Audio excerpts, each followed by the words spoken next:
2023년 대한민국을 관통하는 키워드를 꼽는다면 불안이라고 말씀드릴 수 있습니다. 극소수의 사람을 제외하면 누구도 편안하게 안정되게 장래를 설계할 수가 없습니다. 박근혜 정부는 직선제 대통령제가 시작된 이후로 최초로 과반수 득표를 한 정부였습니다. 그만큼 유권자들은 큰 기대를 가졌는데 잘 아시는 것처럼 탄핵에 의해서 몰락했습니다. 그러나 문재인 정부는 이제는 통합의 정치를 하리라는 유권자들의 기대를 저버리고 편가르기, 내로남불 이런 것으로 유권자들에게 큰 실망을 주었습니다. 지금 다시 윤석열 정부가 출범했지만 유권자들은 또다시 실망을 겪고 있는 중입니다. 민주당의 문제에 대해서 말을 시작하면 끝이 없지만 한 가지 질문을 던지고 싶습니다. 지금 민주당이 주력하고 있는 것이 양곡법, 방송법 등의 개정입니다. 민주당이 이 법을 진짜 하려고 했으면 5년간 집권하는 동안 얼마든지 할 수 있었습니다. 방송법이 정말 옳은 거라면 누가 집권을 하더라도 해야 되는 것이고 틀린 것이라면 누가 집권을 해도 하지 말아야 되는 것입니다. 국민의힘에 대해서는 지금까지 무엇을 했으며 앞으로 무엇을 할 것인가를 묻지 않을 수가 없습니다. 집권 1년이 지났지만 청와대를 옮긴 것 외에 별다른 한 일을 찾기가 어렵습니다. 이런 상황을 해결하는 가장 쉽고 간단한 방법은 지금 존재하는 두 정당이 정신을 차리는 겁니다. 기존의 진영에서 리더십이 변화를 하리라는 전망을 하기는 어렵습니다. 새로운 세력이 출현해서 유권자들에게 새로운 선택을 주고 또 정치를 바꿔보려고 하는 사람이 몸담을 수 있는 틀을 만들어주지 않으면 이 상황을 깨기는 어렵습니다. 언론에서는 흔히 새로운 세력을 제3지대라고 부릅니다. 중도 세력이라고 하기도 합니다. 보수 진보의 중간에 있다는 뜻입니다. 그러나 저는 이런 말은 틀리다고 생각을 합니다. 보수 진보의 구분은 이미 역사의 뒤안길로 사라졌고 아까 이상민 의원님께서 국민의힘과 민주당을 합쳐도 좋겠다고 농담을 하셨지만 실제로 두 당의 차이가 없고 두 당이 과연 진보의 가치나 또 보수의 가치를 상징하고 있는지 지키고 있는지 지극히 의문입니다. 과거 우리 정치판에 민주당 계열이나 국민의힘 계열이 아닌 제3의 인물이나 세력이 등장한 일이 몇 차례 있었습니다. 그러나 한때 작은 성과를 내는 데 그쳤을 뿐 영속하지 못했습니다. 특정 대선 주자를 중심으로 뭉쳐서 당장 정권을 잡으려고 뭉친 세력이 새로운 세력이 될 수는 없습니다. 실패한 대통령이 연이어 나온다면 이것이 인물의 문제가 아니라 우리 시스템에 문제가 있다는 생각을 해야 됩니다. 인물 중심이 아니라 문제 중심의 새로운 세력, 지금 당장의 집권이 아니라 조금씩 중요한 변화를 가져오면서 경험을 쌓아나갈 수 있는 정당의 등장이 필요한 이유가 여기 있다고 생각을 합니다. 그러한 세력을 만들기 위해서는 내년 총선 때 수도권을 중심으로 30석 정도의 의석을 차지할 수 있는 세력이 등장하면 정말로 많은 기대를 받을 수 있고 또 많은 사람의 좋은 의견을 모아서 새로운 길을 찾을 수 있다고 생각을 합니다. 금태섭 전 의원의 발제를 하고 토론을 들어가겠습니다. 안녕하십니까, 금태섭입니다. 오늘 이 자리에서 한국 정치의 문제와 재현이라는 발제를 하게 돼서 대단히 뜻깊게 생각을 합니다. 좋은 정치가 어떤 것인지 얘기를 하려면 그 사회가 처해 있는 상황을 보고 현재 정치의 모습을 보고 또 어떤 것이 필요한지 재현을 하는 것이 필요하다고 생각을 합니다. 차례대로 보도록 하겠습니다. 2023년 대한민국을 관통하는 키워드를 꼽는다면 불안이라고 말씀드릴 수 있습니다. 극소수의 사람을 제외하면 누구도 편안하게 안정되게 장래를 설계할 수가 없습니다.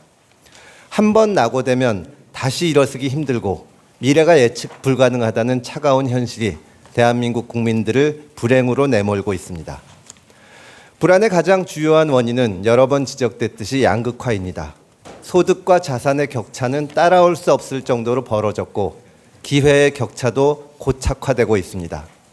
우리 중에 가장 가난한 이들은 더 가난해지고 있고 중산층은 그 자리를 지키기 위해서 애면글면하고 있습니다. 내 안위를 지키는데도 급급한데 다른 사람의 고통까지 살필 수는 없습니다.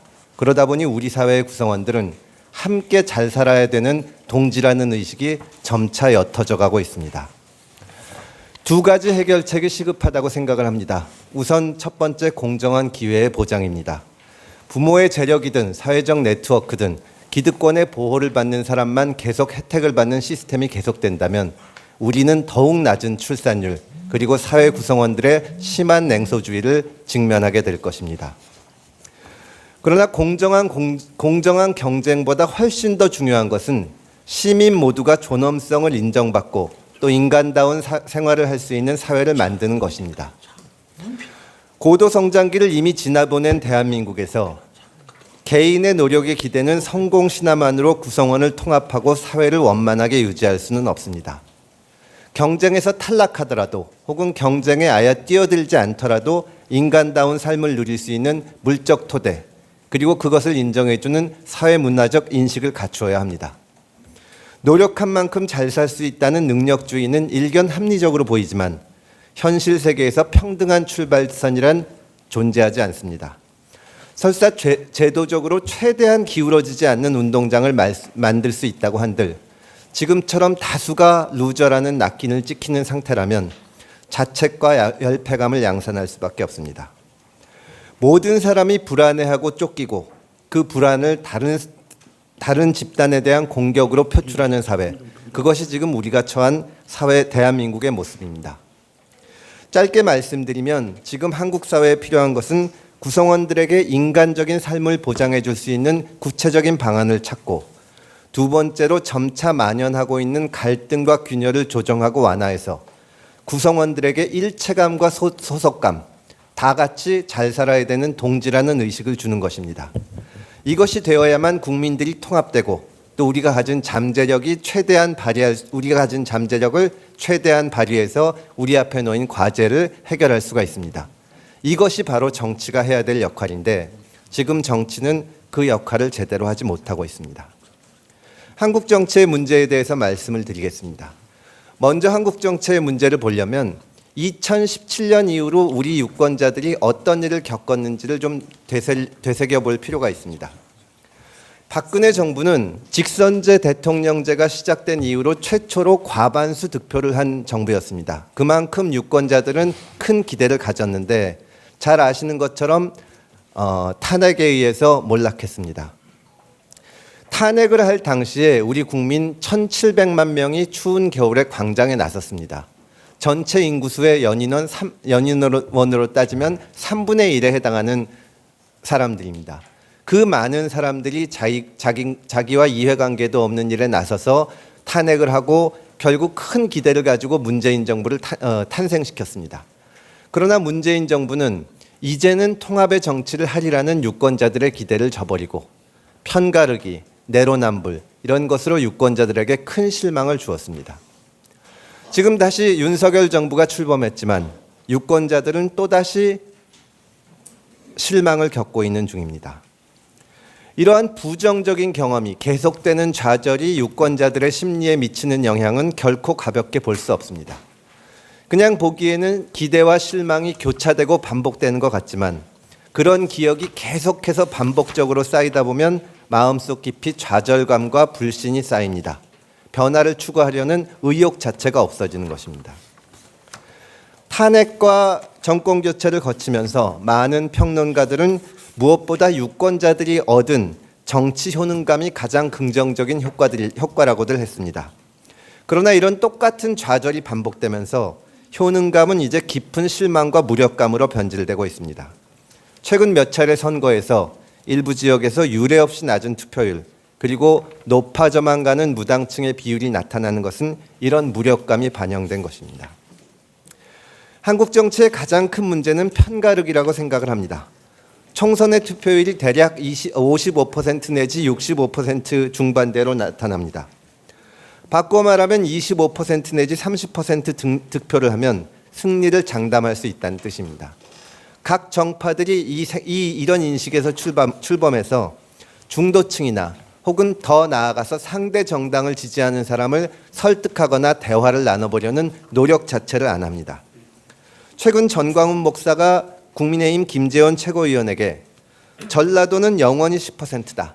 영원히 10% 이렇게 얘기한 것은 지지층이 아닌 다른 국민은 상대하지 말라는 이런 태도를 극명하게 보여준 것입니다. 그러나 정치가 이렇게 지지층 결집을 최우선으로 여기다 보니 치명적인 결함이 생기고 있습니다.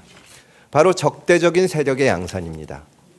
원래 지지층 결집에 가장 효과가 있는 전술은 상대 정당과 그 지지자들을 극단적으로 혐오와 비난을 하는 것입니다. 자기 당을 지지해야 되는 이유를 설명하려면 힘들고 시간도 필요합니다. 그러나 저쪽은 토착외구야, 저쪽은 종북이야, 이렇게 얘기하면 간단합니다. 결집도 쉽게 됩니다. 상대방이 더 나쁘다고 얘기하는 것으로 지금 우리 정치가 진행이 되고 있습니다. 상대편의 주장의 모순을 비판하고 자신의 주장을 내세우는 것은 정치 현장에서 흔히 볼 수 있는 경쟁의 모습입니다. 그러나 현재의 상황은 도저히 자연스럽다고 볼 수가 없습니다. 상대를 경쟁 상대가 아닌 적으로, 또 설득해서 함께 가야 될 동료가 아닌 배제해야 되는 악으로 봅니다. 이것은 최근 여론조사에서 수치로도 나타나고 있습니다. 대통령의 지지율, 민주당과 국민의힘의 지지율은 모두 30%대로 왔다 갔다 하지만 엇비슷하게 나타납니다. 그러나 대통령의 국정 수행에 대한 부정평가는 60%를 상회합니다. 여야 정당에 대해서도 마찬가지일 것입니다. 각자 참여자들이 모두 선거 승리를 위해서 지지층을 결집하는 정치를 하고 있는데 어떤 쪽이 정권을 잡아도 2배 이상의 부정적인 여론이 있는 지형이 형성된 것입니다. 이런 상황에서는 누가 정권을 잡아도 성공을 거두기가 어렵습니다. 국민 대다수가 정권을 싫어하기 때문입니다. 지난 대통령 선거는 역대급 비호감 선거로 일컬어졌습니다. 윤석열 후보에게 투표한 유권자 상당수는 윤 후보가 좋아서가 아니라 이재명이 되는 꼴은 차마 될 수 없어서 표를 던진 겁니다. 이재명 후보에게 표를 준 사람도 마찬가지입니다. 이런 구조가 국정 동력을 약화시키고 계속 국민들에게 좌절감을 주는 것입니다. 역대 선거에서 합리적인 중도 세력이 버티지 못하고 소멸된 원인도 여기에서 찾아야 합니다. 극과 극이 부딪히고 상대의 몰락을 최우선적인 목표로 삼다 보니까 다른 의견이나 또 지향을 내세우게 되면 그저 장애물로 여기는 것입니다. 민주당이나 국민의힘에서 내부의 문제를 지적하거나 이견을 내는 비주류 세력이 수박이니 내부 총질이니 하고 욕을 먹는 현상도 같은 맥락에서 이해할 수가 있습니다. 정말 문제가 되는 것은 우리 정치의 지도자들이, 대통령이나 각 당의 지도부들이 이러한 현상을 자제시키려고 한 것이 아니라 오히려 내부 총질이라고 앞장서서 비판을 하고 또 양념 같은 것이라고 얘기하면서 부추겼다는 점에 있습니다. 정치권에서 만들어낸 이러한 편가르기는 일상에서 정치적 입장에 따른 반목과 불화를 낳습니다. 조국 사태 당시 집권 세력의 자가당착적인 내로남불과 억지 논리는 우리 사회 구성원의 가슴에 깊은 상처를 냈습니다. 전에는 정치적 입장이 다르면 말다툼도 하고 또 논쟁도 했다면 이제는 아예 대화를 하지 않습니다. SNS를 비롯한 공론장에서는 비슷한 의견을 가진 사람들끼리만 얘기를 나눕니다. 이런 일들이 우리 사회를 조각조각 나누고 대한민국의 에너지를 떨어뜨리는 것입니다. 메이저 정당인 민주당과 국민의힘의 문제를 하나씩만 지적을 하겠습니다. 민주당의 문제에 대해서 말을 시작하면 끝이 없지만 한 가지 질문을 던지고 싶습니다. 지금 민주당이 주력하고 있는 것이 양곡법, 방송법 등의 개정입니다. 저는 그걸 볼 때마다 대단히 의아스럽습니다. 방송법을 예를 들면 이것은 정부 여당이 공영방송의 운영이나 편성에 영향력을 행사하지 못하도록 공정하게 하자는 법입니다. 민주당이 이 법을 진짜 하려고 했으면 5년간 집권하는 동안 얼마든지 할 수 있었습니다. 180석이 넘는 의석까지 있었습니다. 그런데 5년간 전혀 안 하고 여당으로서의 기득권을 누리다가 지금 야당이 되니까 이것을 하자고 하는 겁니다. 유권자의 한 사람으로서 민주당에 묻고 싶습니다. 방송법이 정말 옳은 거라면 누가 집권을 하더라도 해야 되는 것이고 틀린 것이라면 누가 집권을 해도 하지 말아야 되는 것입니다. 자기가 하면 괜찮고 남이 하면 안 된다. 국민들을 이렇게 나누는 태도가 정말로 정치의 유권자들이 혐오와 염증을 느끼게 하고 또 민주당이 5년 만에 정권을 내주게 된 가장 큰 원인이 된 것입니다. 국민의힘에 대해서는 지금까지 무엇을 했으며 앞으로 무엇을 할 것인가를 묻지 않을 수가 없습니다. 집권 1년이 지났지만 청와대를 옮긴 것 외에 별다른 한 일을 찾기가 어렵습니다. 물론 국민의힘에서 또 윤석열 정부는 국회의 의석이 부족해서 그렇다고 얘기할 수는 있습니다. 그러나 그런 상황을 타개하기 위해서 국민의힘이 한 일을 찾아보기도 어렵습니다. 집권 1년이 지나도록 대통령은 아직까지 야당을 한 번도 만나지 않았습니다. 집권 여당이 도대체 어떻게 하려는 것인지 그것부터 묻고 싶습니다. 1년 후 총선이 있습니다. 언론에서는 대체로 윤석열 대통령에 대한 지지율, 또 이재명 민주당 대표의 사법 리스크가 선거의 승패에 영향을 끼칠 거라고 합니다. 그러나 아무도 예상하지 못했던 사건이 일어나지 않는 한 지금 대통령에 대한 지지율과 부정평가 30대 60이 극적으로 뒤집히지는 않을 겁니다. 이재명 민주당 대표에 대한 사법 리스크도 그 전에 결정적으로 어떤 식으로 결정되지는 않을 겁니다. 그렇기 때문에 내년 총선에서 지금처럼 가면 어느 쪽도 압승하기는 힘들 겁니다. 민주당은 윤석열 정부를 비판하면서 견제를 위해서 표를 달라고 할 것입니다. 현 정부에 대한 비판은 일정 부분 유권자들의 공감을 받을 수가 있습니다. 그러나 어떤 유권자들도 다시 문재인 정부 시절에 그때로 돌아가야 된다고 생각을 하지는 못할 겁니다.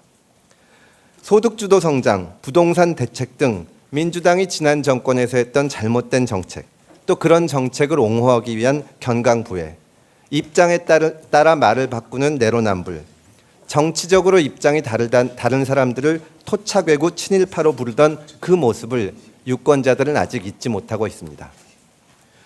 국민의힘은 윤석열 정부에 힘을 실어달라면서 표를 얻으려고 할 것입니다. 그러나 내년 총선은 집권한 지 2년이 지난 후에 열립니다. 단순히 힘을 실어달라는 건 부족하고 실적이 있어야 됩니다.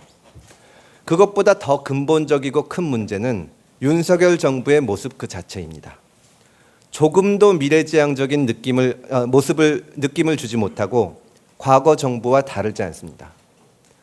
지금 여당과 집권 세력의 유일한 스피커는 대통령 한 분뿐입니다. 나머지는 모두 눈치를 봅니다.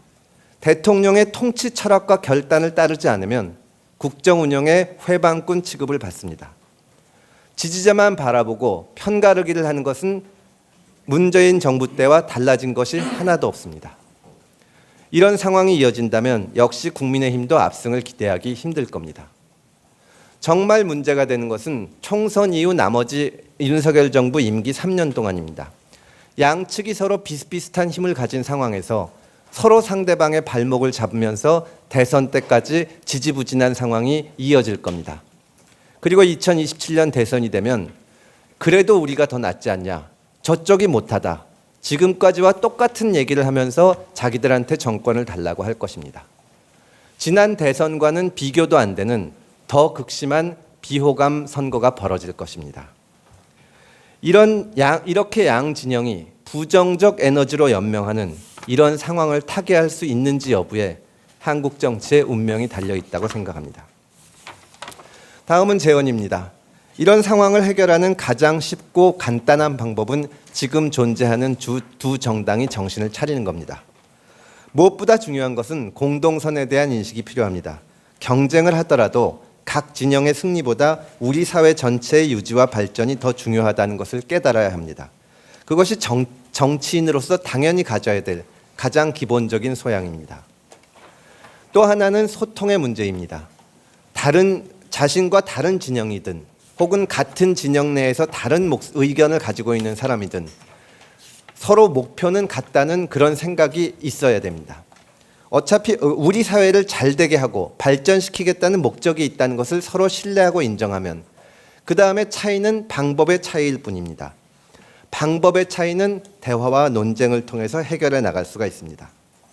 그러나 상대를 친일파 혹은 종북 이런 식으로 부르고 또 내부에 이견이 있는 사람을 수박, 내부 총질러 이렇게 부르기 시작하면 대화가 불가능합니다. 민주당이 지난 정부 때 내세웠던 총선은 한일전 이런 구호는 정치를 하지 말자는 말이랑 똑같습니다. 친일파와 무슨 정치를 하겠습니까? 그래서 다음으로 생각해 볼 수 있는 것이 새로운 세력의 등장입니다. 기존의 진영에서 리더십이 변화를 하리라는 전망을 하기는 어렵습니다. 편가르기와 진영 논리를 비롯한 우리 정치의 고질적인 문제점은 계속 지적돼 왔지만 완화되기는커녕 점점 심화되고 있습니다. 한쪽 진영의 퇴행이 다른 쪽 진영의 퇴보를 가져오고 서로 미끄럼틀을 내려가는 것처럼 점점 더 나빠지고 있습니다. 이런 현상의 원인은 결국 선택이 제한되어 있기 때문입니다.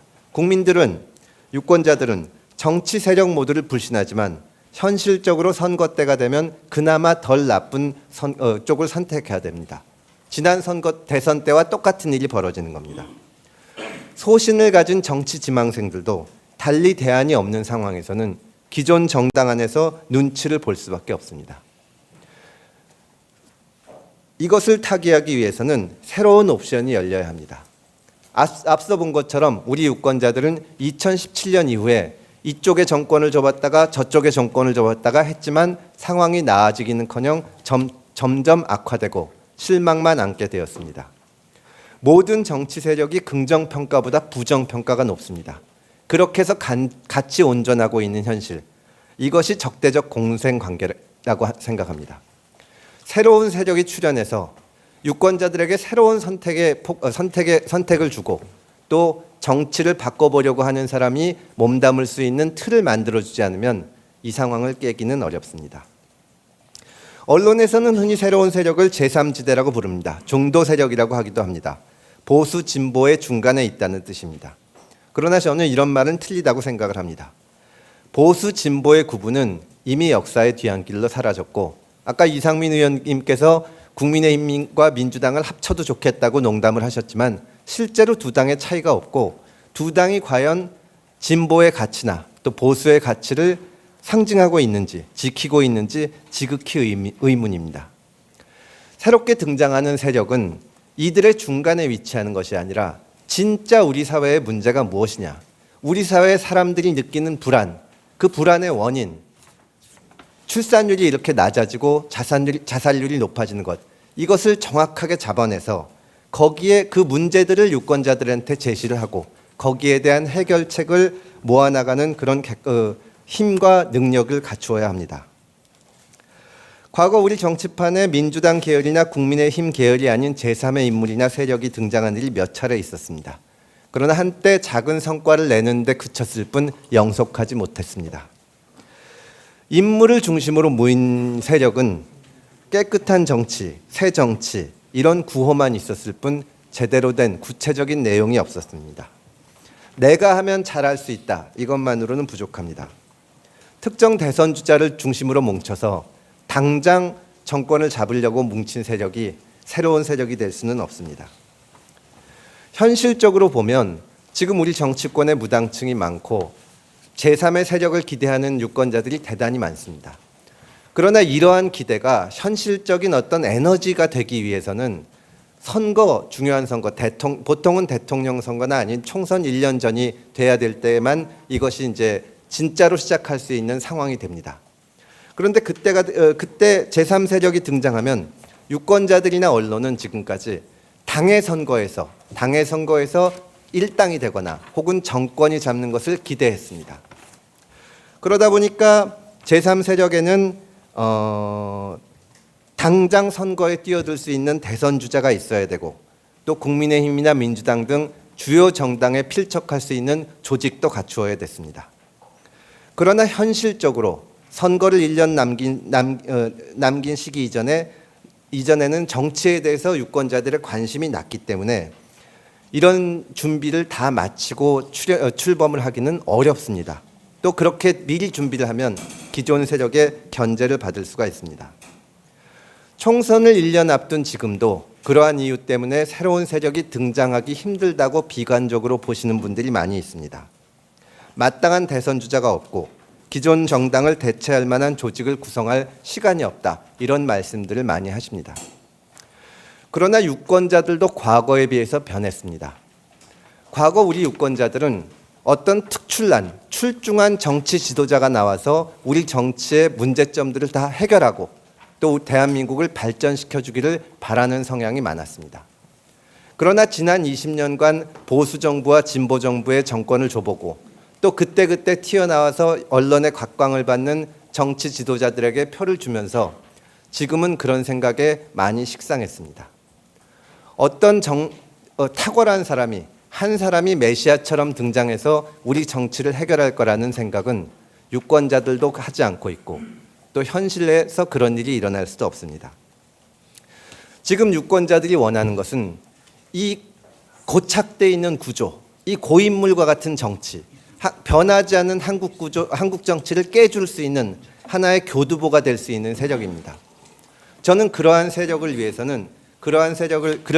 만들기 위해서는 내년 총선 때 수도권을 중심으로 30석 정도의 의석을 차지할 수 있는 세력이 등장하면 정말로 많은 기대를 받을 수 있고 또 많은 사람의 좋은 의견을 모아서 새로운 길을 찾을 수 있다고 생각을 합니다.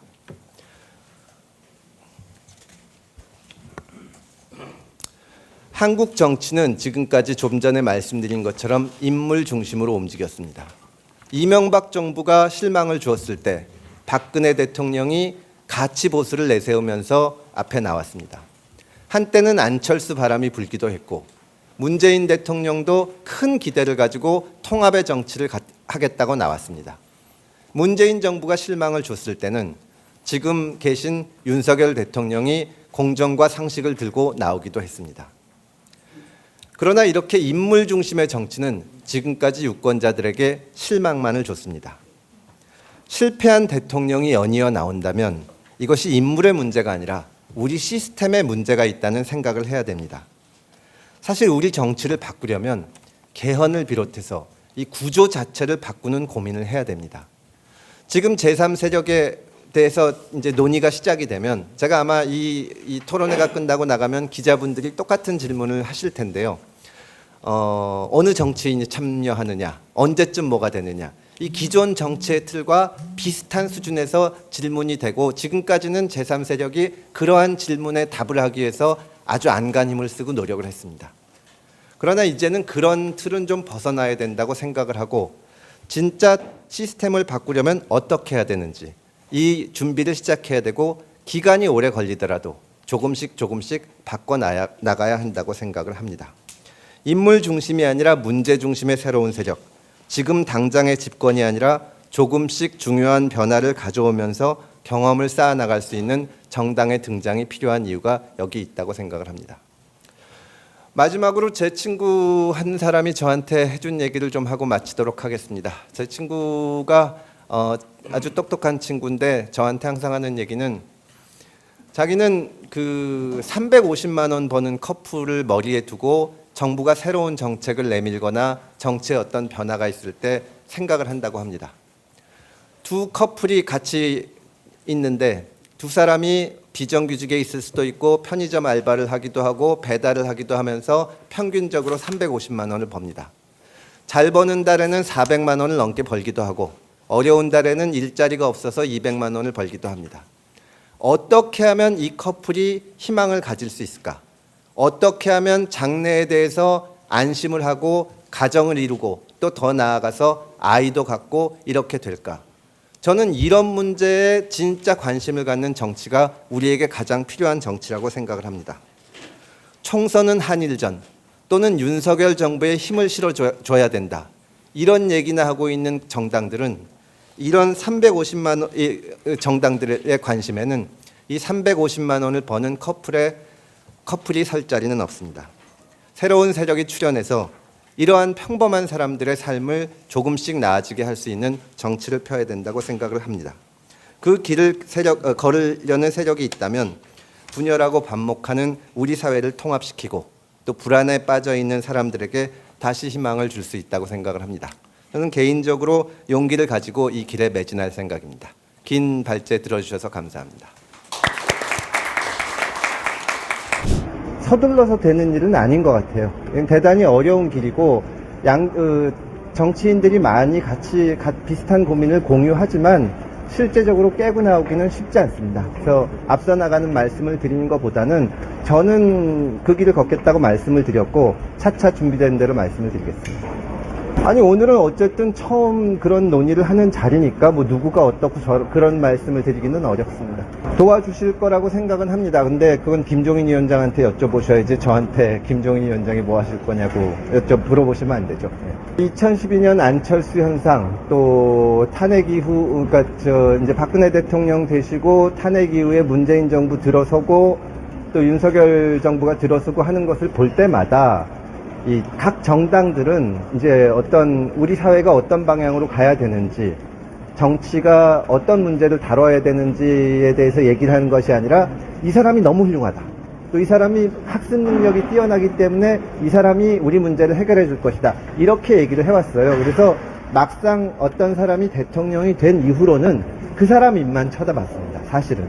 지금도 마찬가지 현상이 벌어지고 있고, 저는 그래서 지금 제3지대에 대해서 언론에서 얘기를 할 때 대선 주자가 없다 이런 말씀을 하는데 그게 정상적인 거라고 생각을 합니다. 오늘 아까 질문도 누구도 참여하느냐 누구도 참여하느냐고 물어보시는데 그런 거를 결정될 것이 아니라 제가 생각하기로는 지금 우리 정치에 구조적인 문제가 있다고 생각하고 열린 마음을 가진 사람이라면 누구나 참여할 수 있는 거고요. 거기서 뭐가 만들어지는 것이지 그런 문제라, 하여튼 인물 중심으로 가서는 실패한다고 생각합니다. 계속 실패해 왔고요. 이제 말하자면 현실 정치를 하는 사람은 있는 시스템 내에서 노력을 해봐야 되고, 저는 이제 민주당에서도 있었고, 지난번 대선 때는 윤석열 캠프에도 있었고, 또 예전에 안철수 의원이 제3지대를 하실 때는 그거를 도운 것도 있고, 여러 가지를 해보면서 제 나름의 경험과 생각을 통해서 이런 결론에 이르게 된 것입니다. 저는 유권자 다수도 비슷한 생각을 하고 계실 거라고 생각을 하고, 정치인들도 만나보면 거의 모든 국회의원이나 정치인들이 비슷한 고민을 말씀을 하십니다. 저는 이게 어느 계기를 토대로 물꼬가 터지면 확 바뀔 수 있는 순간이 올 거라고 생각합니다. 아까 김종인 전 위원장이 국민이 각성하지 않으면 상당하는 거는 어떻게 보면 불가능하고 실패할 것이라고 말씀하셨는데, 그러면 지금 국민이 각성하셨다고 생각하시는지 아니면 몇 년을 보시는지 궁금합니다. 제가 국민이 각성했냐 말았냐 유권자에 대해서 평가를 할 수는 없고요. 저는 우리 대한민국 국민들이 충분한 경험을 했다고 생각을 하고, 이게 다만 정치하는 사람들이 더 노력을 해서 무엇이 문제인지, 어떻게 하면 바뀔 수 있는지 좀 더 설명을 잘 드려야 된다고 생각을 합니다. 저는 조건은 충분히 무르익었다고 생각을 하는데, 결정적으로는 그 선거를 통해서 국민들이 선택을 해야죠.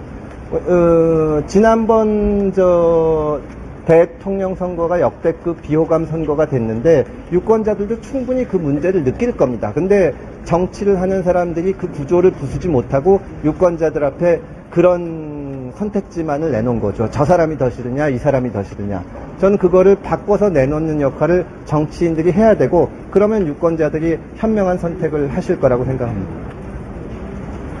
여기까지 할까요? 고맙습니다.